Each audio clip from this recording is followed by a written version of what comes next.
दोस्तों 3 मई 2023 को लाखों लोग मणिपुर के 10 जिलों में रोड पर उतरकर प्रदर्शन कर रहे थे। उन लोगों का मानना था कि मैतेई समुदाय के जो लोग हैं, अगर उनको अनुसूचित जनजाति में रखा जाएगा तो हम लोगों की नौकरियां छिन जाएंगी, हम लोगों की ज़मीनें कम हो जाएंगी और हम लोग एकदम से बेकार हो जाएंगे। इसीलिए जो कुकी समुदाय के लोग थे वो एक आदिवासी एकता मार्च के नाम से पूरे 10 ज़िले में रोड पर आकर प्रदर्शन कर रहे थे। और जब ये बात मैतेई समुदाय के लोगों को पता चलती है तो वो लोग भी रोड पर आ जाते हैं। और जब ये दोनों समुदाय के लोग आमने सामने आते हैं तो इन दोनों में झगड़ा शुरू हो जाता है और दंगे भड़क जाते हैं पूरे मणिपुर के 10 ज़िलों में। दंगे इस कदर भड़क जाते हैं कि ये जो दोनों समुदाय के लोग हैं एक दूसरे के खून के प्यासे हो जाते हैं। जिस भी लोगों को मौका मिलता था, जिस समुदाय के लोगों को मौका मिलता था, वो लोगों को मार रहे थे और लोगों के घर जला रहे थे, उनके घर में घुस जा रहे थे और घर में घुसने के बाद उनकी महिलाओं के साथ अभद्रता कर रहे थे, उनके साथ छेड़खानी कर रहे थे। इतना सब होने के बावजूद भी देखने वाली बात यह है कि वहाँ का जो शासन है और जो पुलिस प्रशासन है वो चुप्पी साधे हुए था। पुलिस प्रशासन एक तरफा काम कर भी रहा था, लेकिन वो मौके को देखकर काम कर रहे थे। जहाँ पर जिस समुदाय के लोग ज़्यादा वो दिखाई देते थे तो उनकी तरफ हो जाते थे, उन्हीं की तरफ मदद में पुलिस प्रशासन काम कर रहा था। इसीलिए इसी बीच जब दंगे बहुत बढ़ जाते हैं तो बीबीसी की एक रिपोर्ट आती है, जिस रिपोर्ट में वो बताते हैं कि जिस दिन से ये दंगा चल रहा है तो उस दिन से आज तक 142 लोगों की मौत हो चुकी है और करीब 60,000 लोग ऐसे हैं जो अपने घर से बेघर हो चुके हैं। और करीब 5,000 लोगों की रिपोर्ट में ऐसा बताया गया है कि 5,000 लोग जिनका कोई व्यवसाय था, दुकान थी, ऑफिस थी या कोई घर से अपना कोई व्यवसाय कर रहा था, तो उनके घर और दुकान इस तरह की चीज़ें जला दी गई हैं। इतनी स्थिति ख़राब होने के बावजूद भी, ऐसी स्थिति बनने के बावजूद भी जब सरकार और शासन और प्रशासन कुछ भी कोई मतलब नहीं रख रहा था, कोई रिएक्शन नहीं हो रहा था, तब एक 19 सेकंड की वीडियो 19 जून को सोशल मीडिया पर जब आती है तो वो 19 सेकंड की वीडियो पूरा तहलका मचा देती है, पूरे भारत को झंझोड़ कर रख देती है। नमस्कार दोस्तों, आज की ये जो सच्ची घटना है, ये घटना है मणिपुर की राजधानी इम्फाल से महज 35 किलोमीटर दूर एक ज़िला है कांगपोकपी। कांगपोकपी में एक गांव है विफैनो गांव। विफैनो गांव में 4 मई 2023 के आसपास करीब हज़ारों लोग इकट्ठे होकर उस गांव को चारों तरफ से घेर लेते हैं। जो लोग उस गांव में पहुंचते हैं उन लोगों के पास हर तरह के असले होते हैं, औजार होते हैं और आग जलाने के कुछ सामान होते हैं। और जब वो लोग गांव को चारों तरफ से घेर लेते हैं, गांव में हमला कर देते हैं, तो वो इतनी बुरी तरह से गांव वालों पर टूट पड़ते हैं, पूरी जान से मारने की कोशिश करते हैं। जो वहाँ की महिलाएं होती हैं उनके साथ छेड़खानी करते हैं, वहाँ के घरों में आग लगा देते हैं और घरों में घुस जाते हैं। उस गांव के जो लोग थे वो काफ़ी परेशान हो जाते हैं, अपनी जो जान बचाने की कोशिश करते हैं। उस गांव पे जो हमला करने वाले होते हैं वो मैतेई समुदाय के लोग होते हैं और जो उस गांव में रह रहे होते हैं वो कुकी समाज के लोग, जो कुकी समुदाय थे वहाँ उस कुकी समुदाय के लोग होते हैं। जब ये लोग उनको बुरी तरह से मार रहे थे, उनकी महिलाओं के साथ छेड़छाड़ कर रहे थे, तो जो कुकी समुदाय के लोग थे यानी कि उस गांव के जो लोग थे वो इनसे लड़ नहीं पा रहे थे, क्योंकि उनके पास ज़्यादा कोई ऐसा, ये पूरे हमला के इंतज़ाम से गए थे और ये लोग भी ज़्यादा थे। तो उन लोगों का बस एक ही उद्देश्य रह गया था कि अब चाहे ये घर जला दें, चाहे हमारा सब सामान चोरी करके ले जाएँ, अब हमें अपनी बस जान बचाकर यहाँ से भागना चाहिए। और इसी तरह का जब माहौल पूरे गांव में चल रहा था तो वहाँ से दोपहर करीब 3 बजे 5 लोग उस गांव को छोड़कर अपनी जान बचाने के चक्कर में जंगल की तरफ भाग जाते हैं। और उन 5 लोगों में 3 महिलाएं होती हैं और 2 पुरुष होते हैं। जब वो उस गांव से थोड़ी दूर भागकर अपनी जंगल की तरफ पहुंचते हैं तो वहां से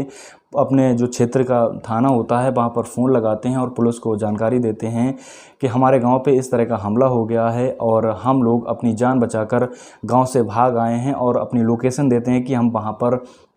यानी कि उस साइड में जा रहे हैं, आप लोग आओ, मेरी मदद करो। पुलिस इस बात को काफ़ी गंभीरता से लेती है और वो उन लोगों से पूछती है कि तुम लोग कहाँ पे हो। जब वो लोग बता देते हैं तो पुलिस मौके पर वहाँ पहुँच जाती है। उन 5 लोगों को थाने अपनी सुरक्षा देकर थाने ले जाने की कोशिश कर रही थी। जब वो पुलिस वाले उन 5 लोगों को थाने ले जा रहे थे तो जो वो भीड़ थी, वो भीड़ वहीं रास्ते में ही उन्हें मिल जाती है, पुलिस वालों को और उन 5 लोगों को। तो उस भीड़ में से कुछ लोग चिल्लाते हैं उन लोगों को देखकर कि ये जो 5 लोग हैं, हम जिन्हें ढूंढ रहे थे, गांव से जो भागे थे, वो उन पुलिस वालों के बीच में, यानी कि उन पुलिस वालों के साथ हैं। और जब इतना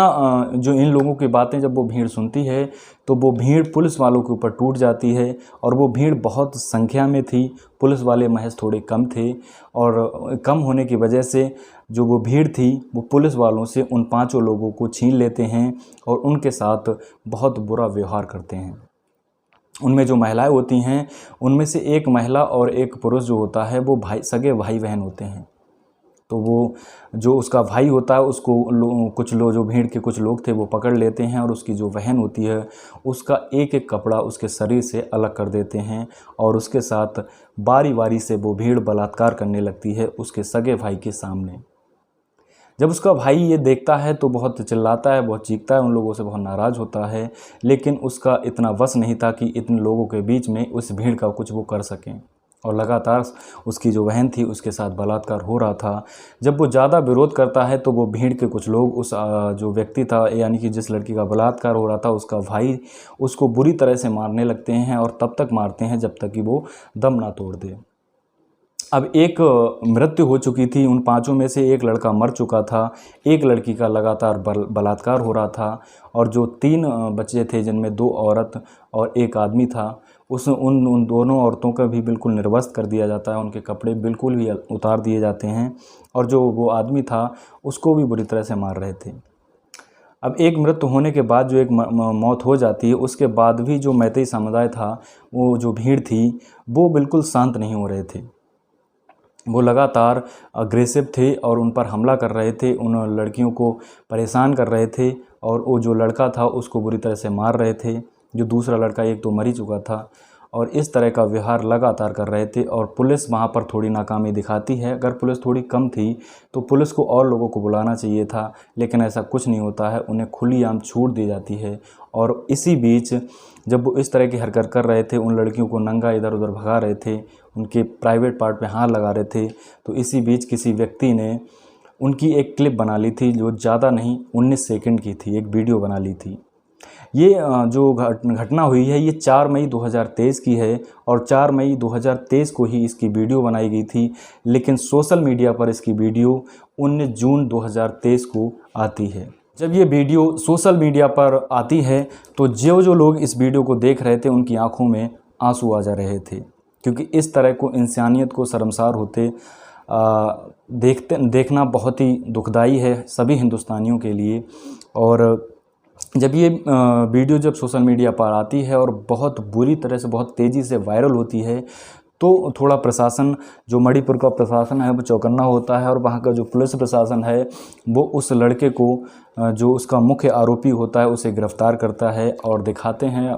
ड्रामा ही करते हैं कि मैंने इस जो घटना है उसका जो मुख्य आरोपी है उसे गिरफ्तार कर लिया है। अब लोग सोशल मीडिया पे ये पूछ रहे हैं कि ये जो हादसा है, ये जो घटना है, वो 4 मई की है, 4 मई 2023 की है, और पुलिस जब इस वीडियो को वायरल होने के बाद उस आरोपी को गिरफ्तार कर रही है, 77 दिन के बाद उस आरोपी को गिरफ्तार कर रही है,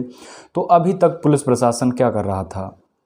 क्या अभी तक किसी को इस बात की जानकारी नहीं थी? जब ये सब तमाम बातें जब सामने आती हैं, तो वहाँ उस गांव के जो मुखिया होते हैं, जो प्रधान होते हैं, वो भी सामने आते हैं, वो भी इस बात को, जो मतलब वहाँ का जो प्रशासन है, उन पर इल्ज़ाम लगाते हैं कि ये जो घटना हुई है, उस घटना के तुरंत बाद हम पुलिस स्टेशन गए थे और वहाँ पर इस घटना को लेकर FIR दर्ज कराई थी, लेकिन कोई भी कार्रवाई उन 5 पर नहीं की गई, मतलब जो अपराधी थे उन पर नहीं की गई थी। और अब ये जो वीडियो वायरल हो जाई, जब वीडियो वायरल हो गई, पूरे हिंदुस्तान में पहुंच गई, और जबकि संसद तक पहुंच गई, विपक्ष हमला करने लगा था, और संसद में प्रधानमंत्री नरेंद्र मोदी जी ने भी कहा है कि ये जो घटना हुई है, ये घटना हम 140 करोड़, यानी कि जो पूरा हिंदुस्तान है, उसके लिए शर्मसार कर रहा है, और ये बहुत ही दुखदाई घटना है। जब बात प्रधानमंत्री नरेंद्र मोदी तक पहुँच गई, तब उन लोगों को थोड़ा होश आया, और उसके बाद उन लोगों ने उसको गिरफ्तार किया। तो कहीं ना कहीं इसमें पुलिस प्रशासन की नाकामी रही है, और वरना इस तरह की घटना को अंजाम ये लोग नहीं दे पाते। बाकी दोस्तों, इस कहानी को सुनाने का मेरा ये कोई उद्देश्य नहीं है कि किसी का दिल दुखाया जाए, किसी के बारे में गलत सलत कहा जाए। मेरा उद्देश्य है कि किसी भी घटना की बारीकी से जानकारी आप लोगों तक वीडियो के माध्यम से पहुंचाई जाए।